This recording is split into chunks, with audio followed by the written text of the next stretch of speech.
I welcome each one of you, my fellow pilgrims to heaven, for our weekly Bible study in Telugu language. This is the third Sabbath school lesson study in Telugu language. Now I will switch over to Telugu language.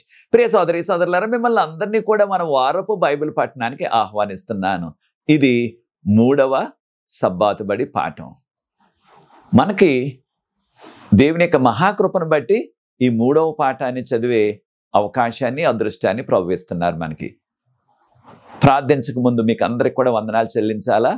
గత వారంలో మీలో అనేక మంది నా కొరకు ప్రార్థించారు. నేను, మా అల్లుడు గారు జేసుదాసు అంతర్వేదిలో జూలై 11, 12, 13, 14వ తారీఖు మధ్యాహ్నం వరకు ఉన్నాం. మీరందరూ కూడా ప్రార్థించిన రీతిగా నన్ను ప్రభు అంతర్వేది సంఘంలో వాడుకున్నారు. అక్కడ ప్రభు సంస్కారం జరిపించడానికి, దాన్నే ప్రభురాత్రి భోజనం అంటున్నాం కదా. అదే రీతిగా ఆ సంఘంలోనే జూలై 14వ తారీఖు ఉదయం 11 గంటలకి ఒక యవనస్తుడు కొల్లాబొత్తుల మనోహర్ గారి యొక్క వివాహాన్ని జరిపించడానికి, దానిలో వాక్య పరిచర్య చేయటానికి ప్రభు నన్ను వాడుకున్నారు. వెంటనే మధ్యాహ్నం బయలుదేరి రాజమండ్రి ఎయిర్పోర్ట్కి వెళ్ళి అక్కడి నుంచి విమానంలో రాత్రి 2 గంటలకల్లా ఇంటికి వెళ్ళిపోయాం. ఉదయాన్నే మరలా 8:30 కల్లా క్లాసులకి వెళ్ళిపోయాను. ఇదంతా మీ అందరి యొక్క ప్రార్థనా సహాయం, దేవుని యొక్క ఉచితమైన కృప. కనుక ప్రార్థించిన మీ అందరికి కూడా వందనాలు చెల్లిస్తున్నాను. అనేక మంది నేనున్న ఆ 4 దినాల్లో లక్కవారం వెళ్ళి కొంతమందిని, మన యొక్క సంఘ సభ్యుల్ని, సంఘ పెద్దల్ని దర్శించగలిగాను. అందరినీ దర్శించలేకపోయాను, కొంతమందిని దర్శించగలిగాను. అదే రీతిగా మన సంఘం విశేషరాయపురంలో కొంతమందిని దర్శించి ప్రార్థించగలిగాను. అదే రీతిగా మల్కీపురం మన సంఘంలో కూడా కొంతమందిని దర్శించగలిగాను. అంతర్వేదిలో కూడా కొంతమందిని దర్శించగలిగాను. అక్కడ కొన్ని గంటలు రుస్తుంబాద కూడా వెళ్ళాను. అక్కడ కూడా కొద్దిమందిని దర్శించి ప్రార్థించగలిగాను. అయితే ఎక్కడికి వెళ్ళినప్పటికీ దేవునికి స్తోత్రం. అక్కడ ఉన్నవారు కొంతమంది చెప్తున్నది ఏంటంటే, సబ్బాతు బడి పాఠాలు మేము చూస్తున్నాం రెగ్యులర్గా, మీరు ఎక్కడెక్కడికి వెళ్తారనే విషయాలు కూడా చెప్పారు గత పాఠంలో, 2వ పాఠంలో. దానిని బట్టి మీరు ఈ ప్రాంతంలో ఉన్నారని మాకు తెలిసింది అని చెప్పారు. దేవునికి స్తోత్రం చెల్లిస్తున్నాను.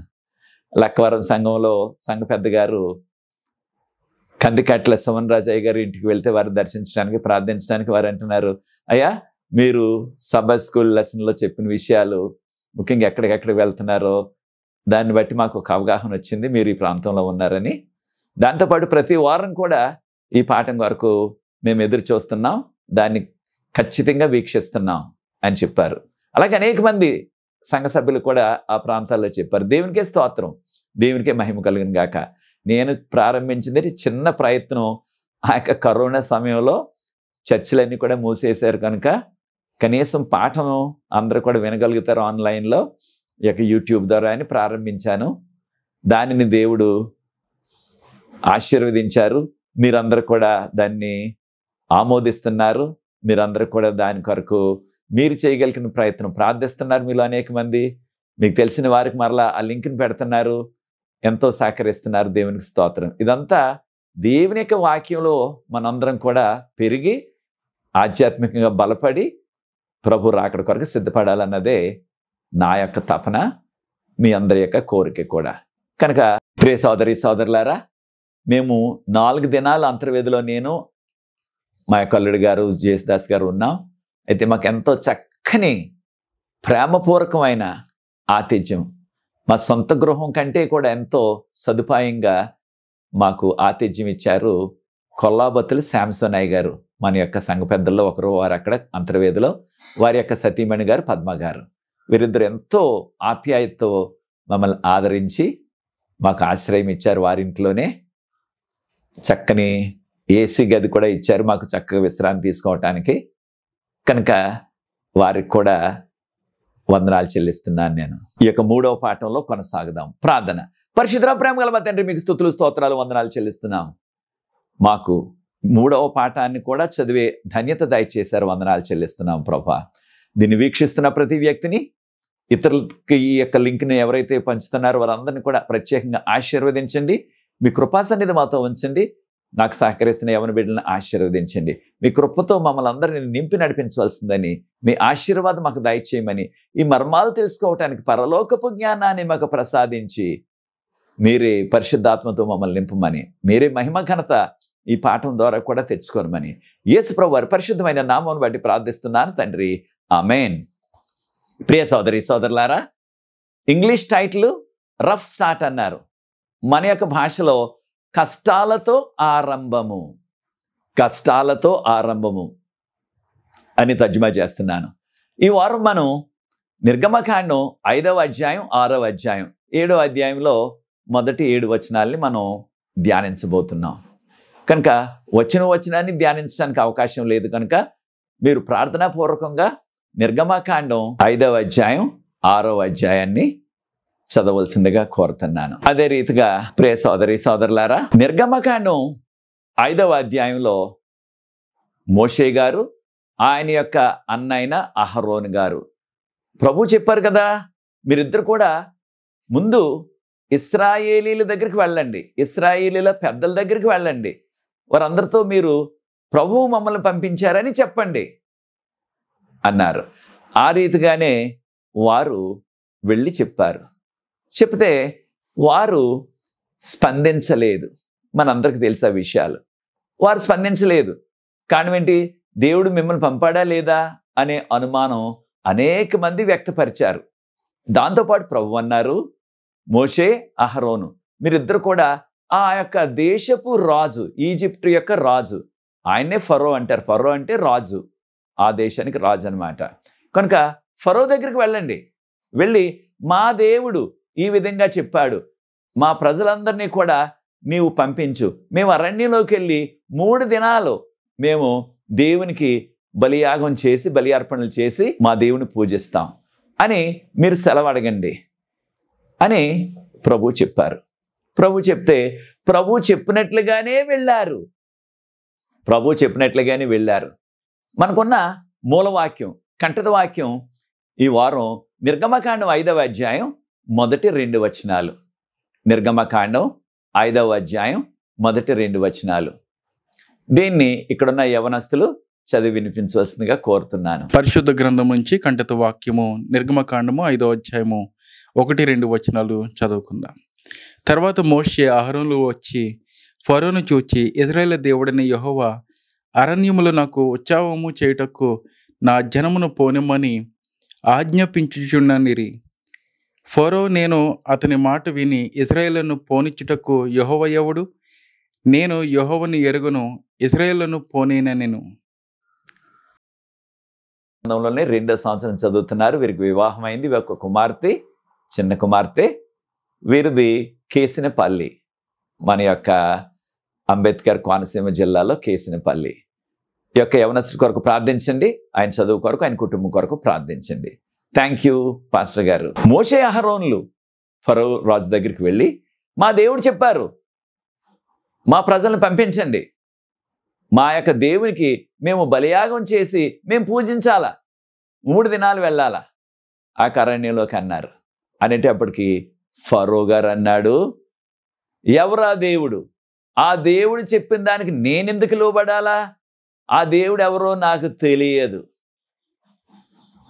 ఖండితంగా చెప్పేశాడు, మీ ప్రజలను నేను పంపించను, ఇది సాధ్యం కాని పని, నేను చేయనా పని అని చెప్పేశాడు. చూడండి, ఈ యొక్క ఫరో రాజు గారి యొక్క జవాబులో మనకి ఇవ్వబడిన కంఠత వాక్యంలో ఆ దేవుడు ఎవరో నాకు తెలియదు అన్నాడు. ఆ దేవుని మాటకి నేను ఎందుకు లోబడాలన్నాడు. నేను మీ ప్రజల్ని పంపించను అన్నాడు. అయితే ఒక విషయాన్ని మనం గుర్తించాలి ప్రియ సోదరి సోదరులారా, ఇశ్రాయేలీలు ఆ ఈజిప్ట్లోనే 430 సంవత్సరాలు ఉండిపోయారు. యాకోబు తనతో ఉన్న తన యొక్క కుమారులు, వారి కుమార్తెలు అనగా యాకోబు యొక్క సంతతి ఈజిప్ట్లో ప్రవేశించిన రోజు నుంచి వీరికి విడుదల వచ్చే వరకు 430 సంవత్సరాలు. ఈ 430 సంవత్సరాలు ఈజిప్ట్లోనే ఉన్నారు. ఆ ఈజిప్ట్లోనే ఇశ్రాయేలీయులందరూ కూడా బానిసలుగా చేసేశాడు ఈ ఫరో రాజు గారు వారిని. అంతకుముందు యోసేపు గారు బ్రతుకున్నప్పుడు వీరెంతో ఆధిక్యతలో ఉన్నారు, అన్ని అవకాశాలు వారికి వచ్చాయి. తర్వాత అవన్నీ కూడా పోయాయి, వారు బానిసలు అయిపోయారు. ఈ ఆధ్యాత్మిక పాఠాన్ని కూడా నేర్చుకోవాలా.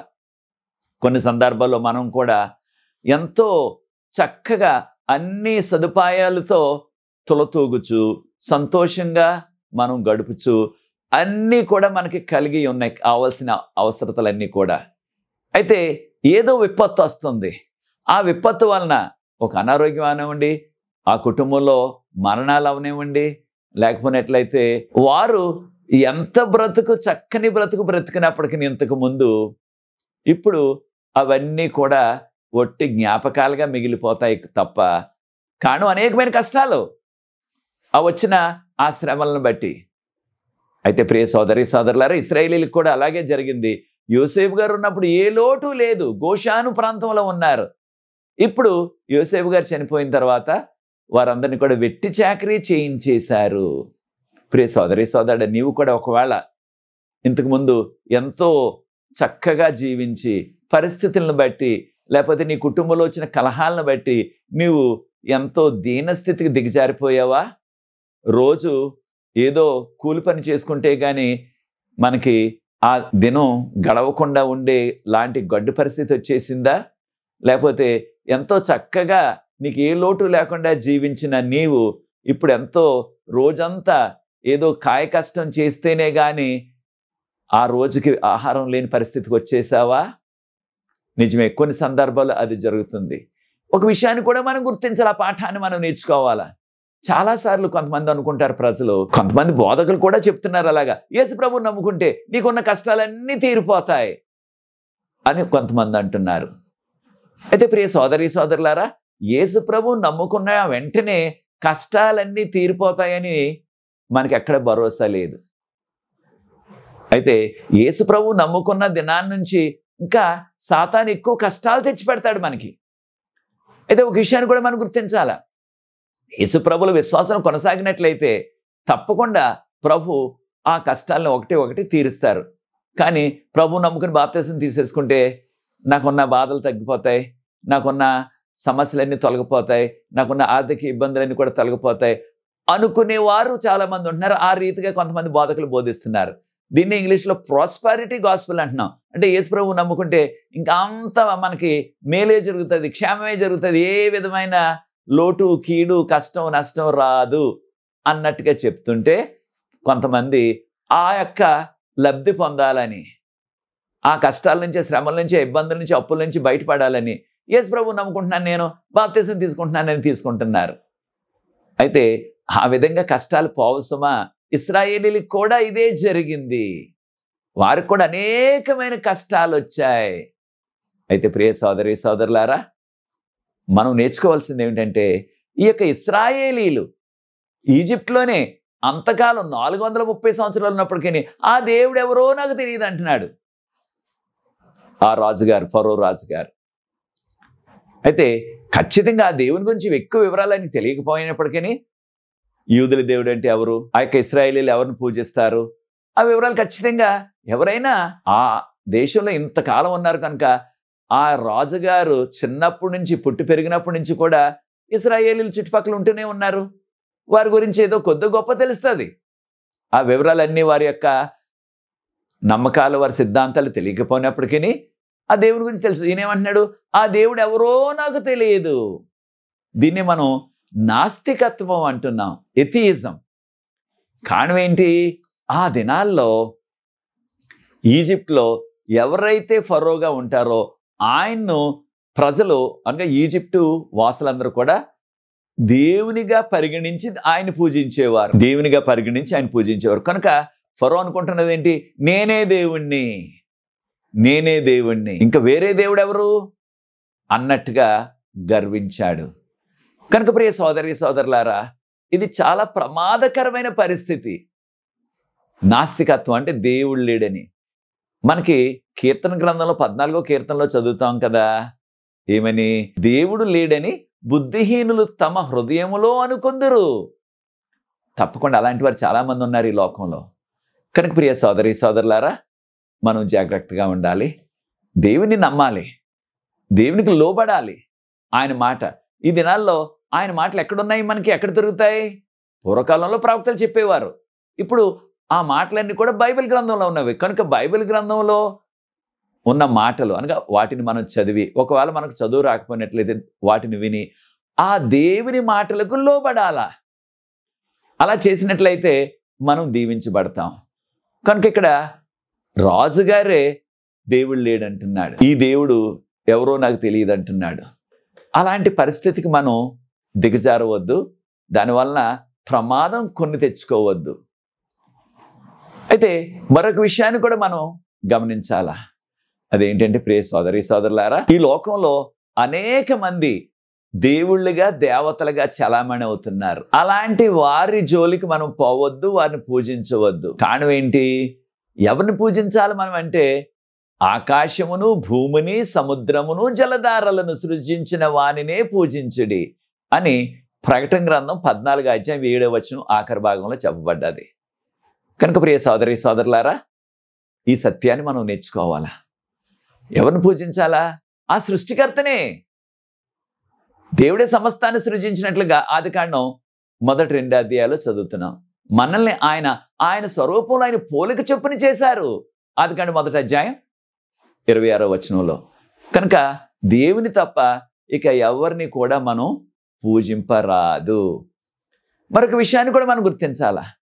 అదేమిటంటే, ఎప్పుడైతే మోషే గారు అహరోను గారు ఫరో దగ్గరికి వెళ్ళి మా ప్రజలకి సెలవు ఇవ్వండి, మేము అరణ్యంలోకి 3 దినాలు వెళ్ళి అక్కడ మా దేవునికి బలి అర్పణలు చేసుకొని పూజిస్తామనగానే రాజుగారు అన్నాడు, అది జరగని పని అని చెప్పేసి వాళ్ళు వెళ్ళిపోయిన తర్వాత మోషేను అహరోనును వెళ్ళిపోమని చెప్పి, అప్పుడు రాజుగారి దగ్గర ఉన్న ఆ యొక్క అధిపతులు, రాజుగారు ఈ యొక్క ఇశ్రాయేలీని బాధించడానికి, ఇంగ్లీష్లో టాస్క్ మాస్టర్ అంటాం, వాళ్ళని ఇబ్బందులు పెట్టడానికి కొంతమందిని అధికారుల్ని నియమించాడు.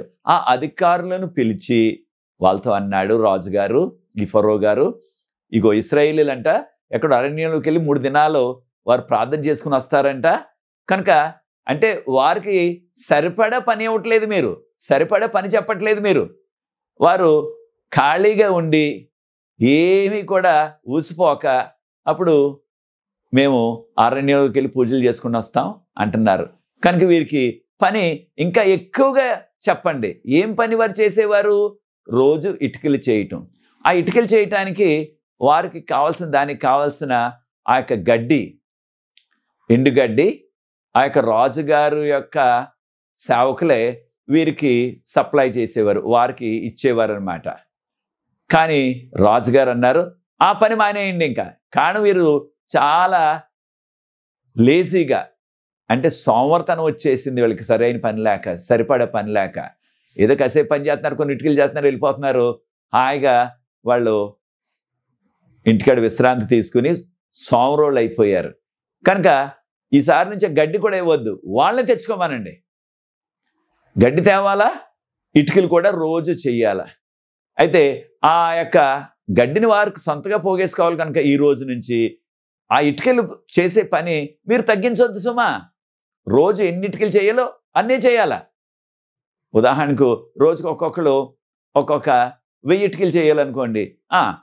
అంటే ఎంత సంఖ్య చేయాలో చెప్పబడలేదు మనకి, ఉదాహరణకు మీకు చెప్తున్నాను అంతే. ఒక 1000 ఇటుకలు చేయాలనుకోండి, ఆ 1000 ఇటుకలు ఏమీ తగ్గించొద్దు. వాళ్ళు అంటారు, అయ్యా మరి గడ్డి ఇవ్వట్లేదు కదా మీరు, ఆ యొక్క ఇటుకలు చేయటం కొంచెం తగ్గించండి, ఏదో 100-200 తగ్గించండి అని అడగవచ్చు మిమ్మల్ని. అలా తగ్గించొద్దు, మీరే వెళ్ళి తెచ్చుకోండి అనగానే వాళ్ళందరూ కూడా తేకపోతే కఠినంగా వారిని శిక్షించండి అన్నారు రాజుగారు. అనేటప్పటికీ ఆ యొక్క అధిపతులందరూ కూడా వీరి మీద కేకలేస్తూ వాళ్ళని అనరాని మాటలంటూ కొంతమందిని ఏకంగా వారిని కొట్టేశారు, ఏకంగా వారిని దెబ్బలు కొట్టేశారు ఏకంగా ఈ పని చేయాలని. అప్పుడు వారు పాపం ఎంతో ఇబ్బంది పడిపోయారు, ఎంతో కష్టాలు పడిపోయారు. కారణం వారు గడ్డి పోగేసి తెచ్చుకోవాలి. ఎక్కడ దొరుకుతుంది గడ్డి? దానికి బదులు ఆ యొక్క కోతలు కోసేసిన తర్వాత ఉన్న మోడ్లు ఉంటాయి కదా, ఇంగ్లీష్లో స్టబుల్ అంటారు. ఆ మోడ్లు, ఆ మిగిలిపోయిన ఆ కాస్త గడ్డిని ఎక్కడో సేకరించుకుని తెచ్చుకొని దాని మీద ఈ యొక్క ఇటుకలు చేయాల. అనగా చాలా కష్టమైన పనేమి తగ్గలేదు.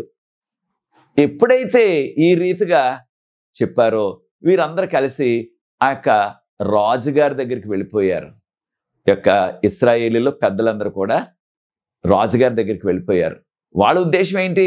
అహరోన్ గారు వచ్చారు, మోషే గారు వచ్చారు, మా దేవుడు చెప్పాడంట. కారణం ఇశ్రాయేలీలకి మోషే గారు అద్భుతాలు చూపించారు కదా, ఆ కర్ర పడేస్తే పాము అయిపోవటం ఇలాంటివి చూపించారు కదా. నిజంగా మా దేవుడికి మాకు విడుదల వచ్చేసింది, మేము ఇక్కడ బానిసత్వం నుంచి మాకు విడుదల వస్తుంది, ఈజిప్ట్ నుంచి మేము వెళ్ళిపోతాం, ఆ కానాన్ దేశం వెళ్ళిపోతాం అని ఎంతో ఆశలు పెట్టుకున్నారు వారు. చాలాసార్లు మనం కూడా అలాంటి ఆశలు పెట్టుకుంటాం. ఉదాహరణకు ఏదైనా కొత్త ప్రభుత్వం వచ్చినప్పుడు చాలా ఆశలు పెట్టుకుంటాం వారి మీద. లేకపోతే ఏదైనా కొత్త నాయకత్వం వచ్చిందనుకోండి, సంఘాల్లో సంస్థల్లో ఎంతో ఆశలు పెట్టుకుంటారు, ఈయన మనకు మేలు చేస్తారు, మంచి చేస్తారు అన్నట్టుగా.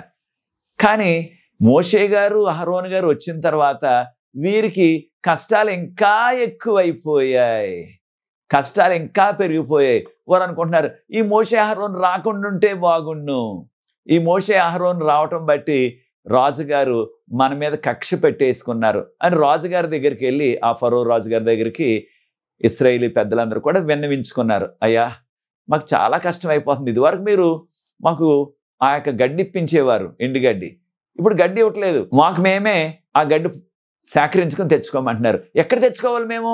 పోనీ ఆ కాస్త ఇటుకలు తగ్గించండి, ఇటుకలు చేసే ఆ పని తగ్గించండి అనగా, ఉదాహరణకు 1000 ఇటుకలు చేసేవారు ఇంకో 200 తగ్గించండి అంటే వాళ్ళు తగ్గించట్లేదు, ఖచ్చితంగా అన్నీ చేయాలా, మీరు కూడా గడ్డి తెచ్చుకోవాలంటున్నారు. మేము ఏం చేయగలం, ఎక్కడ తెచ్చుకుంటాం మేము అనేటప్పుడు రాజుగారు అన్నారు, మీరు సోమరులు అయిపోయారు, అందుకనే మీరు ఇల్లు ఎక్కడికో వెళ్ళి ఆ యొక్క అరణ్యంలో 3 రోజులు ప్రార్థించుకుంటామంటున్నారు.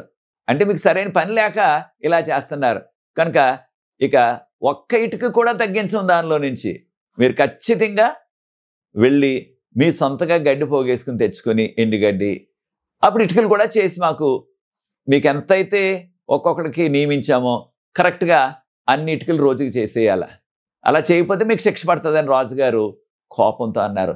అప్పుడు ప్రజలు అనుకుంటున్నారు, ఎంత కష్టం వచ్చేసింది మనకి, ఆ మోషే అహరోన్ రాకుండా ఉంటే మనకి ఈ ఇబ్బంది వచ్చేది కాదు, గడ్డి రాజుగారే ఆ యొక్క సేవకుల చేత ఇప్పించేవారు మనకి, ఇప్పుడు వీరు రావటం బట్టి మనకి ఇంకా ఎక్కువ శ్రమ వచ్చేసింది అని మోషే మీద అహరోను మీద వారు కోపం పెట్టుకున్నారు, సణుక్కున్నారు వారి మీద. వీళ్ళు ఎందుకు వచ్చారు? ఏదో మాకు సహాయం చేస్తారు, మాకు విడుదల వస్తుంది అనుకుంటే మాకు కష్టం ఎక్కువ తెచ్చిపెట్టారు వీళ్ళు. రాజుగారికి విరోధులైపోయాం మేము. అంతవరకు రాజుగారు చక్కగా మాట్లాడేవారు అప్పుడప్పుడు మాతోటి పెద్దలుగా వెళ్ళినప్పుడు. ఇప్పుడు రాజుగారు ఎంతో కోపంతో ఉన్నారు మా మీద, ఇదంతా మోషే అహరోను వల్లనే జరిగింది అన్నట్టుగా వారు మోషే గారి మీద అహరోన్ గారి మీద కోపం పెట్టుకున్నారు. ఎప్పుడైతే విషయాలు ఇశ్రాయేలీల పెద్దలు మోషే గారికి అహరోన్ గారికి చెప్పారో, మోషే గారు వెంటనే దేవుని దగ్గరికి ఆయన ప్రార్థన ద్వారా, ప్రభువా ఎందుకు వచ్చినాయి ఈ కష్టాలు, మీరు చెప్పారు కదా నన్ను పంపించుతానన్నారు, నేను వచ్చాను, మొదట్లోనే చెప్పాను కదా వెళ్ళని, మరి ఇప్పుడు మీరు విడుదల ఇస్తానన్నారు, ఆ రాజుగారు ఏమో ఇంకా వారికి శ్రమ ఎక్కువ పెట్టేశారు, ఇదివరకు ఉన్న పని కంటే ఇంకెక్కువ పని అయిపోయింది, ఇదంతా ప్రభువా మరి ఎప్పుడు విడుదల ఇస్తారు వీళ్ళకి, ఆ విడుదల అసలు వస్తుందా రాదా అన్నట్టుగా మోషే గారు దేవుని యొక్క సన్నిధిలో తనలో ఉన్న ఆ బాధ అంతా, కష్టం అంతా కూడా దేవుని సన్నిధిలో చెప్పుకున్నాడు. ప్రియ సోదరి సోదరులారా, చాలాసార్లు మనం కూడా మనకు అనేకమైన కష్టాలు శ్రమలు వస్తున్నాయి. కొన్నిసార్లు మనం చేస్తున్న పని చేస్తున్న ఆ యజమాని ద్వారా, లేకపోతే యజమానికి మన మీద ఏదో వ్యతిరేక భావం వస్తుంది, ఆ యజమాని మన మీద ఎంతో కోపంతో మన మీద కక్ష తీర్చుకోవడానికి మనల్ని ఎంతో కఠినంగా చూస్తున్నారు. లేకపోతే మనం చేసే ఉద్యోగం, మన తోటి ఉద్యోగస్తులు వారు కూడా ఎంతో మన మీద కక్షపూరితంగా మన మీద కోపంతో వారు ఉండవచ్చు కొన్ని సందర్భాల్లో. అలాంటప్పుడు మనం ఎవరికి చెప్పుకోవాలా? మనకు సమస్య ఉన్నట్లయితే ఆ యజమానికి చెప్పుకోవాలా. ఆ యజమానే మన మీద పగపెట్టినట్లయితే ఇంకెవరికి చెప్పుకుంటాం మనం? ఇటువంటి సందర్భం, ఇటువంటి పరిస్థితి నీకు కూడా ఉన్నదా ప్రియ సోదరి సోదరుడా? నువ్వు పనిచేస్తున్న ఆ స్కూల్లో, నువ్వు పనిచేస్తున్న ఆఫీస్లో, లేకపోతే నువ్వు పనిచేస్తున్న ఫ్యాక్టరీలో, లేకపోతే నువ్వు పనిచేస్తున్న ఆ పొలంలో నీ మీద కూడా ఆ యజమాని లేకపోతే ఆ అధికారులు కోపంతో ఉన్నారా? నీ మీద కక్ష పట్టేశారా? చాలా సందర్భాలు అది జరుగుతుంది మనకి. అయితే ప్రియ సోదరి సోదరులారా, ఇదంతా ఎవరు తెస్తున్నారు? మనకి వ్యతిరేకంగా కార్యాలు, మనకి కీడు కలగాల, మనకి క్షేమం ఉండకూడదు, మనకి సమాధానం లేకుండా మన మధ్య, మన యొక్క అధికారులు, మన యొక్క యజమానుల మధ్యన అనేకమైన, ఇంగ్లీష్లో మిస్అండర్స్టాండింగ్ అంటాం, అంటే వారికి మనకి విభేదాలు తెచ్చేస్తున్నాడు. ఎవరు తెచ్చేవాడు? సాతాను. అటువంటి సందర్భాల్లో నీవు కూడా నీ అధికారులు నిన్ను పెడుతున్న ఇబ్బందులు బట్టి, నీ అధికారులు నిన్ను సూటిపోటు మాట్లాడుతున్నారు, దానికి నువ్వు కృంగిపోతున్నావు ప్రియ సోదరి సోదరుడా? నీవు నలిగిపోతున్నావా? చాలా మందికి అటువంటి పరిస్థితి ఉన్నది. కొన్ని సందర్భాల్లో ఆ యొక్క అధికారంలో ఉన్నవారు, లేకపోతే మన మీద యజమానులుగా ఉన్నవారు, వారు ఏమనుకుంటారు? మనం ఏది చెప్తే అది చెల్లుతుంది, మనం వీరిని ఏదైనా అనొచ్చు అన్నట్టుగా మనల్ని తోలనాడుతూ, కించిపరుచుతూ అనేక రీతిలుగా మనల్ని ఇబ్బంది పెడుతూ ఉంటారు. అదంతా కూడా సాతాను వారిలో ప్రవేశించి సాతాను మనకి వ్యతిరేకంగా చేస్తున్న పనులను గుర్తించాల. అప్పుడు మనకి ఎవరు సాయం చేయగలరు అటువంటి పరిస్థితిలో? ఒక్కరే ఒక్కరు, ఆయనే యేసు ప్రభువారు. ఆయన వేడుకున్నట్లయితే, ఆయనకు మొరపెట్టుకున్నట్లయితే, మనం గత పాఠంలో చదివాం కదా, ప్రభువారు అన్నారు, నిర్గమకాండం 3:4 మళ్ళీ ఒకసారి చదవండి. మోషే, నా ప్రజలు పడుతున్న శ్రమలు, నా ప్రజలు ఏ విధంగా ఇక్కడ హింసించబడుతున్నారు, నా ప్రజలు ఏ రీతిగా అణగదొక్కబడుచున్నారో నేను చూచాను. వారి శ్రమంతా, వారి కష్టమంతా, వారి నిట్టూర్పంతా కూడా నేను చూచాను మోషే అన్నారు. అనగా మనకి జరుగుతున్న ఆ అన్యాయము, అక్రమము ప్రభువు గమనిస్తూనే ఉన్నారు. అయితే అనేక సందర్భాల్లో వెంటనే స్పందించరు ఆయన. ఖచ్చితంగా ఒక రోజున స్పందిస్తారు ఆయన కాలంలో. అప్పటి వరకు మన విశ్వాసంతో వేచి ఉండాలి. మన విశ్వాసాన్ని విడిచిపెట్టేసి, నన్ను ప్రభు విడిచిపెట్టేశారు, నన్ను ఏం పట్టించుకోవట్లేదు, నాకు ఎంత కష్టం వచ్చినా సరే, వీరందరూ కూడా నన్ను ఎంత ఇబ్బంది పెడుతున్నా సరే, ఆ దేవుడు నా వంక చూడట్లేదు, నన్ను ఏమీ కూడా ఆదుకోవట్లేదు అని మనం నిరాశపడొద్దు, విశ్వాసం విడిచిపెట్టేయద్దు. ఆ దేవుని సన్నిధిలోనే మొరపెట్టుకుందాం. ఖచ్చితంగా నీ మొరకు, ఖచ్చితంగా నీ కన్నీళ్ళు ఆయన చూస్తారు. ఖచ్చితంగా నువ్వు పడుతున్న శ్రమలు ఆయన గమనిస్తున్నారు. దానికి నిన్నెవరైతే ఆ యొక్క కష్టానికి, ఆ శిక్షకు, ఆ కన్నీటికి నిన్ను గురి చేశారో వారిని ఖచ్చితంగా దేవుడు లెక్క అడుగుతారు, వారికి శిక్ష వేస్తారు, వారిని విడిచిపెట్టేయరు. ఫరో రాజుకి అదే జరిగింది కదా, ఫరో రాజుకి అదే జరిగింది. ఆ ఫరో సముద్రంలో మునిగిపోయి దిక్కులేని చావు చనిపోయాడు. ఆ యొక్క ఫరో యొక్క మొదటి కుమారుడు చనిపోయాడు 10వ తెగుల్లో, యవనస్తుడు. కనుక దేవుని నమ్ముకున్న వారిని ఎవరైతే కష్టాలు, శ్రమలు తెచ్చిపెడతారో, ఎవరైనా సరే, అన్యులైనా విశ్వాసులైనా, అధికారులైనా, నాయకులైనా, ఖచ్చితంగా ఒక రోజున వారు ఆ పెట్టిన కష్టానికి రెట్టింపు శిక్ష దేవుని నుంచి పొందుతారు. ఇది మర్చిపోవద్దు మనం. కనుక విశ్వాసంతో మనం కొనసాగుదాం. ఎప్పుడైతే మోషే గారు దేవుని సన్నిధిలో, ప్రభువా వీరికి ఇన్ని కష్టాలు వచ్చాయి నా వల్లనే అని చెప్పగానే ప్రభు స్పందించారు. ప్రభు అన్నారు, మోషే, వారు పడుచున్న కష్టాలన్నీ కూడా నేను చూచాను. నిజమే, ఆ యొక్క రాజు కఠిన హృదయుడు అయిపోయి వీరికి ఈ యొక్క పనిని ఎక్కువ చేసేసాడు, ఒత్తిడి ఎక్కువ తెచ్చేసాడు వాడికి. కనుక ప్రియ సోదరి సోదరులారా, నీవు కూడా కష్టాల్లో ఉన్నావా ప్రియ సోదరి సోదరుడా? నీ యొక్క పనిలో, లేకపోతే నువ్వు చేస్తున్న ఉద్యోగంలో, నీవు చేస్తున్న వ్యాపారంలో, నీవు ఏమేమి పనులు చేస్తున్నావో నీ యొక్క జీవనోపాధి కొరకు, దానిలో నీవు కూడా అనేకమైన సవాళ్ళు ఎదుర్కొంటున్నావా? వాటన్నిటి నుంచి కూడా ప్రభువు నిన్ను విడిపిస్తారు. నీకు ఎవరైతే అన్యాయంగా, అక్రమంగా అటువంటి శ్రమలు, అటువంటి ఇబ్బందులు, అటువంటి కష్టం నీకు తెచ్చిపెడుతున్నారో వారందరినీ కూడా ప్రభు విడిచిపెట్టరు. వారందరికీ కూడా ఖచ్చితంగా శిక్ష వేస్తారు. అయితే ప్రభు వారు అన్నారు, మోషే, నీవు అహరోను మరలా వెళ్ళండి ఆ ఫరో దగ్గరికి, నేను చెప్పిన మాటలు ఆయనకి చెప్పండి అనగానే మోషే గారు అన్నారు, ప్రభువా నా మాటలు నీ ప్రజలైన ఇశ్రాయేలీలే నమ్మట్లేదు. నా సొంత ప్రజలు వీళ్ళు, నా భాష, నా యొక్క వంశం, నా యొక్క రక్తసంబంధులు వీరందరూ కూడా, వీరే నా మాటలు నమ్మట్లేదు. ఈ యొక్క అన్యుడైన ఈ యొక్క ఫరో రాజు ఎలా నమ్ముతాడు?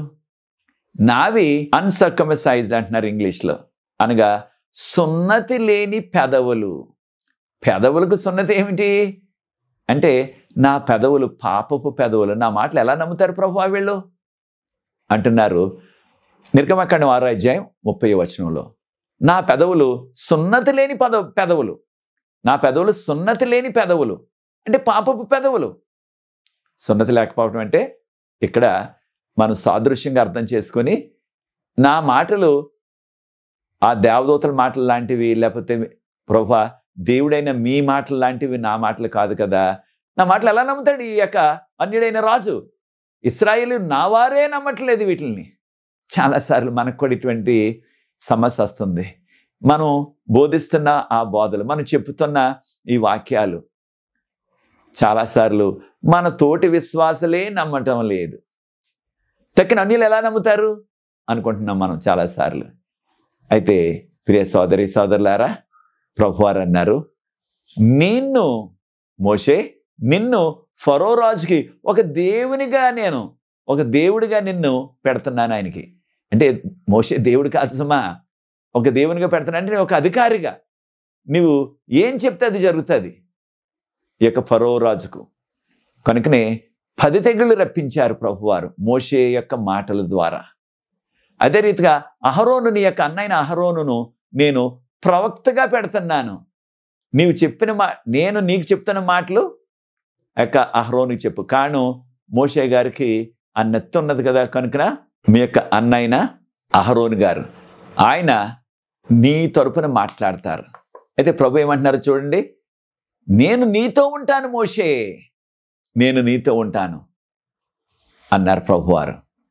ఇదే వాగ్దానాన్ని మనతో కూడా చేస్తున్నారు. మత్తయి సువార్త 28వ అధ్యాయం 20వ వచనం, మత్తయి సువార్త 28వ అధ్యాయం 20వ వచనంలో, ఈ భూదిగంతముల వరకు అనగా రాకడ వరకు నేను మీతో ఉంటాను అని చెప్తున్నారు ప్రియ సోదరి సోదరులారా. కనుక మనం కూడా భయపడవద్దు, మనం కూడా దేనికి కూడా బెదిరిపోవద్దు. ప్రభువులో నిలకడగా మనం జీవిద్దాం. ప్రభు మనల్ని ఆశీర్వదిస్తారు. కనుక ప్రియ సోదరి సోదరులారా, మనము దేవుని యొక్క వర్తమానాన్ని ఇతరులకు అందించాలా. అయితే మోషే గారి ద్వారా దేవుడు, నేను మీ దేవుడును, మీ యెహోవా దేవుడును, మీ పితరులైన అబ్రహాము, ఇస్సాకు, యాకోబుకు నేను వాగ్దానం చేశాను, ఆ ఒడంబడిక చేశాను. దీన్ని ఇంగ్లీష్లో కవెనెంట్ అంటున్నారు. దానిని బట్టి నేను మిమ్మల్ని మర్చిపోలేదు సుమా, నేను మీకు సహాయం చేస్తాను, మీకు విడుదలిస్తాను అని ప్రభువారు చెప్పారు. కనుక మనకు కూడా అటువంటి విడుదల అతి త్వరలో రాబోతుంది. ఈ పాపలోకం నుంచి, ఈ యొక్క లోకంలో అనారోగ్యాలు, వృద్ధాప్యాలు, మరణాలు ఉన్న ఈ లోకం నుంచి పరలోకం తీసుకువెళ్ళిపోతారు. విడుదల మనకిస్తారు ప్రభువారు. వారిని ఈజిప్ట్ నుంచి విడుదలిచ్చి ఆ కానానుకు తీసుకువెళ్ళిపోయారు దేవుడు.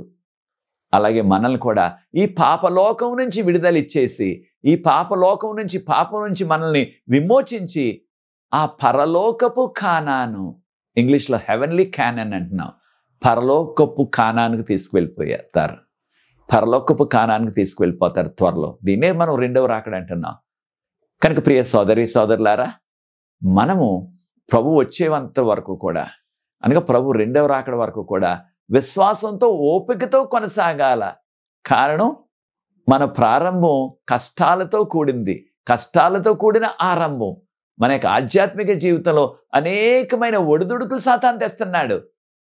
ఆ ఒడిదుడుకుల ద్వారా, ఆ కష్టాల ద్వారా మన విశ్వాసం విడిచిపెట్టేసి మనం లోకస్థలం అయిపోతాం అన్నది సాతాను యొక్క కోరిక.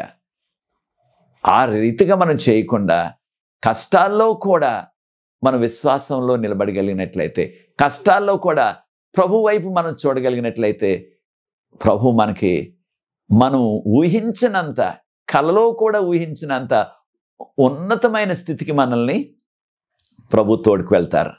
మనందరికీ తెలుసు కదా, యోసేపును బానిసగా కొన్నారు ఆ యొక్క ఈజిప్ట్ యొక్క పోతీఫర్ గారు. అలాంటి బానిసగా అమ్మబడిన యోసేపు ఏమైపోయాడు? ఆ దేశంలోనే ప్రధానమంత్రి అయిపోయాడు ఏకంగా. కాను దేవుని యొక్క హస్తం, దేవుని యొక్క కాపుదల, దేవుని యొక్క దీవెన ఆయనతో ఉన్నది. నిజమే, ఆయన కొంతకాలం కష్టపడ్డారు. అదేదో 1 సంవత్సరం 2 సంవత్సరాలు కాదు సుమా, దాదాపుగా ఆయన 13 సంవత్సరాల పాటు కష్టాలు పడ్డాడు. అయితే తర్వాత ఆ కష్టాలన్నీ కూడా కరిగిపోయేలాగా ప్రధానమంత్రి అయిపోయి సింహాసనం మీద కూర్చుని ఈజిప్ట్ వారందరినీ కూడా పాలించాడు. రాజు తర్వాత ఇక ఆయనే పాలకుడు.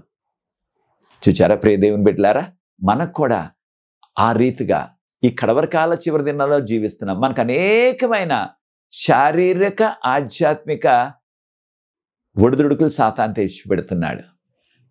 మనకు అనేకమైన సవాళ్ళు తెచ్చిపెడుతున్నాడు సాతాను, ఆధ్యాత్మికంగా శారీరకంగా. ప్రభువుని పట్టుకుని ఉన్నట్లయితే, ప్రభులోనే మనం విశ్వాసంలో కొనసాగినట్లయితే ప్రభు మనల్ని వాటన్నిటి నుంచి కూడా విడిపిస్తారు, నడిపిస్తారు, ఉన్నతమైన స్థితికి నడిపిస్తారు. మనం ఊహించినంత ఉన్నతమైన స్థితి, మనం ఊహించినంత ఎత్తైన స్థితికి మనల్ని నడిపిస్తారు. ఇప్పుడు ఆయన వాక్యపు వెలుగులో మనం జీవిస్తూ ఆయన యొక్క ఆజ్ఞల వెలుగులో మనం జీవించాలా. అలా చేసినట్లయితే ప్రభు మనల్ని ప్రత్యేకంగా దీవిస్తారు. కనుక ప్రియ సోదరి సోదరులారా, ఈ యొక్క సమయంలో మన యొక్క ఆరంభం కూడా ఆ కష్టాలతో నిండి ఉన్నట్లయితే నీవు బెదిరిపోవద్దు, బెంగపడవద్దు, కృంగిపోవద్దు. విశ్వాసంతో నిలబడు, ప్రభువు వంకే చూడు. కానీ మన యొక్క ఆధ్యాత్మిక యాత్రలో అనేకమైన సవాళ్ళు సాతాను తెచ్చిపెడుతున్నప్పటికీ వాటన్నిటి నుంచి కూడా ప్రభు ఒకటిగా మనకు విడుదల ఇచ్చి మనల్ని నడిపిస్తారు. కష్టాలన్నీ ఒకే దినాన్ని తొలగిపోవు. అయితే ఆ కష్టాలన్నిటి నుంచి కూడా గట్టెక్కాలంటే యేసు ప్రభువే మనకు ఆశ్రయం, యేసు ప్రభువే మన యొక్క నిరీక్షణ, యేసు ప్రభువే మనల్ని గట్టెక్కించగలరు. కనుక ఆ యొక్క దినాన్న ప్రియ సోదరి సోదరుడా, నీకున్న సవాళ్ళు ఏంటి? నీవు ఏ రీతిగా ఆ యొక్క ఇబ్బందులు కష్టాల్లో ఉన్నావు? ఏ విధమైన సవాళ్ళను ఎదుర్కొంటున్నావు? నీ కుటుంబంలో, నీ సమాజంలో, నీ సంఘంలో, లేదా నువ్వు పనిచేసే చోట ఎటువంటి సవాళ్ళు ఉన్నప్పటికీ ప్రభువుకి అప్పగించు. ప్రభువుకి చెప్పు, ప్రభువా ఇగో ఈ సవాళ్ళు నాకు ఉన్నాయి, ఈ సమస్యలు నాకు ఉన్నాయి, ఈ కష్టాలు ఫలానా వారు తెచ్చిపెడుతున్నారు. మానవులకు చెప్పుకుంటే సరిపోదు. మానవులకు చెప్పుకుంటే అనేక సందర్భాల్లో మన సమస్యలు తీరవు. ప్రభువు చెప్పుకున్నట్లయితే తప్పకుండా ప్రభు ఆలకిస్తారు, జవాబిస్తారు. నీకు కష్టాలు శ్రమలు అక్రమంగా అన్యాయంగా తెచ్చిపెట్టిన వారికి శిక్ష వేస్తారు. కనుక శిక్ష వేయవలసింది మనం కాదు. ప్రభువారు అంటున్నారు, హెబ్రీయులకు రాసిన పత్రిక 10వ అధ్యాయం చదివి చూడండి, పగ తీర్చుకునడం నా పని. కనుక మనకి ఎవరైనా ఇబ్బందులు కలిగిస్తున్నట్లయితే మనం ప్రభువుకే చెప్పుకుందాం. ఇశ్రాయేలీలు చెప్పుకోవడానికి ఎవరు లేరు వారికి. కానీ ఆ ప్రభుత్వం అధికారులందరూ కూడా వారికి వ్యతిరేకం. అయితే ప్రభువుకే చెప్పుకున్నారు. నీ పరిస్థితి కూడా అలాగ ఉన్నట్లయితే ప్రభువుకే చెప్పుకుందాం. అది మన చుట్టూ ఉన్న శారీరక సమస్యలైనా, ఆధ్యాత్మిక సమస్యలైనా, మనం సంఘంలో ఎదుర్కొంటున్న సమస్యలైనా, లేకపోయినట్లయితే మనము ప్రభుత్వ పరంగా ఎదుర్కొంటున్న సమస్యలైనా సరే ప్రభువు చెప్పుకున్నట్లయితే ప్రభు ఖచ్చితంగా స్పందిస్తారు, నీకు విడుదలిస్తారు. కనుక ప్రియ సోదరి సోదరుడా, మనము ఆ యొక్క ఈజిప్టు వారి వలె, ఆ ఈజిప్టు టాస్క్ మాస్టర్ అంటున్నాం, అంటే ఆ ఈజిప్టు అధికారులు వీరిని ఎన్నో ఇబ్బందులకు గురి చేశారు. అలాంటి పని మనం ఎవరికి కూడా కలిగించకూడదు. మన తోటి పని వారికైనా, మన క్రింద పనిచేస్తున్న వారికైనా ఏ రకంగా మనం ఇబ్బందులు, ఒత్తిడి కలగచేయకూడదు. ఈ విషయాన్ని మనం నేర్చుకోవాలి. తోటి సేవకులుగా కూడా నా యొక్క సలహా ఏమిటంటే, కొన్ని సందర్భాలు మనం ఏం చేస్తున్నాం సేవకులుగా, మన యొక్క విశ్వాసాల మీద ఎంతో ఒత్తిడి పెట్టేస్తున్నాం. ఆ యొక్క కానుకల విషయాల్లో, దశమ భాగాల విషయంలో ఎంతో ఒత్తిడి పెట్టేస్తున్నాం. లేకపోయినట్లయితే మన మీద అధికారులుగా ఉన్నవారు మన మీద ఒత్తిడి పెట్టేస్తున్నారు. ఇన్ని కానుకలు తేవాలి, ఇన్ని దశమ భాగాలు తేవాలి, ఇన్ని బాప్తిసాలు తేవాలన్నట్లుగా. ప్రియ సోదరి సోదరులారా, మనము ఆ యొక్క ఈజిప్టు వారు అన్యులు దేవుని యొక్క విశ్వాసాల మీద అన్ని శ్రమలు, అన్ని కష్టాలు, ఒత్తిడి తెచ్చిపెట్టేశారు. కలకాలం సాగిందా? అలాగా సాగలేదు. అలా చేసిన వారందరూ ఏమైపోయారు? ఆ ఎర్ర సముద్రంలో మునిగిపోయారు. ఎర్ర సముద్రంలో వారు అందరూ కూడా కొట్టుకుపోయారు, గతించిపోయారు. మనకు అటువంటి దుస్థితి మనకు పట్టకుండా ప్రభు ఏం చెప్పారు? యేసుప్రభు వారు, నిన్ను వలే నీ పొరుగు వానిని ప్రేమించుము. వారు మన తోటి విశ్వాసులైనా, మనతో పనిచేస్తున్న వారైనా, లేకపోతే మన క్రింద పనిచేస్తున్న వారైనా, మనం వారి మీద అధికారులమైనా సరే, నేను అధికారిని కదా అని మనం గర్వించకుండా, విర్రవేయకుండా ప్రేమతో నిన్ను వలే నీ పొరుగు వానిని ప్రేమించు. ఆ యొక్క ప్రేమను మనం ప్రదర్శించగలిగినట్లయితే మనం శాంతి సమాధానాలతో ఉంటే మనం దీవించబడతాం, మన తోటి వారు కూడా శాంతి సమాధానాల్లో ఉంటారు. అందరూ కలిసి ఆధ్యాత్మికంగా బలపడుచు ముందుకు సాగిపోగలం, ప్రభు రాకడ కొరకు సిద్ధపడగలం. అటువంటి కృప ప్రభు మనందరికీ కూడా అనుగ్రహించును గాక. దేవుని యొక్క కృప అయినట్లయితే వచ్చే పాఠంలో 4వ పాఠంలో మరలా కలుసుకుందాం. అంతవరకు ప్రభు ప్రత్యేకమైన కృప మనందరికీ అనుగ్రహించును గాక. నా కొరకు, ఈ దీన పరిచయ కొరకు ప్రార్థించండి. ప్రార్థించి ఈ యొక్క 3వ పాఠాన్ని ముగిస్తాను. ప్రార్థన. పరిశుద్ధ ప్రేమ గల మా తండ్రి, మీకు స్తుతులు, స్తోత్రాలు, వందనాలు చెల్లిస్తున్న మమ్మల్ని, మా కుటుంబాల్ని, మా సంఘాల్ని మీరు ప్రేమించి ఇచ్చిన యొక్క 3వ పాఠానికై వందనాలు చెల్లిస్తున్నాం తండ్రి. కష్టాలతో ఆరంభం. మా జీవితాల్లో కూడా అనేకమైన కష్టాలు ఆరంభమయ్యాయి ప్రభువా. అయితే మీతో ఉన్నట్లయితే, మీరు మాతో ఉన్నట్లయితే ఆ యొక్క ఒడిదుడుకులన్నీ కూడా, ఆ కష్టాలన్నీ కూడా మీరే వాటికి జవాబిస్తారు, విడుదలిస్తారు, మమ్మల్ని హెచ్చిస్తారు. అటువంటి విశ్వాసం, అటువంటి ఓపిక, అటువంటి నిరీక్షణ ఈ యొక్క వీడియోను వీక్షిస్తున్న ప్రతి వారికి అనుగ్రహించమని, మీ ఆశీర్వాదం మాకు అందరికీ అనుగ్రహించమని యేసుప్రభువు వారి పరిశుద్ధమైన నామమును బట్టి ప్రార్థిస్తున్నాను తండ్రి. ఆమేన్. ప్రియ సోదరి సోదరులు, మీకు అందరికీ వందనాలు. దేవుని యొక్క మహాకృపను బట్టి వచ్చే పాఠంలో, 4వ పాఠంలో ఆయన చిత్తమైనట్లయితే మరలా కలుసుకుందాం. Thank you. God bless you.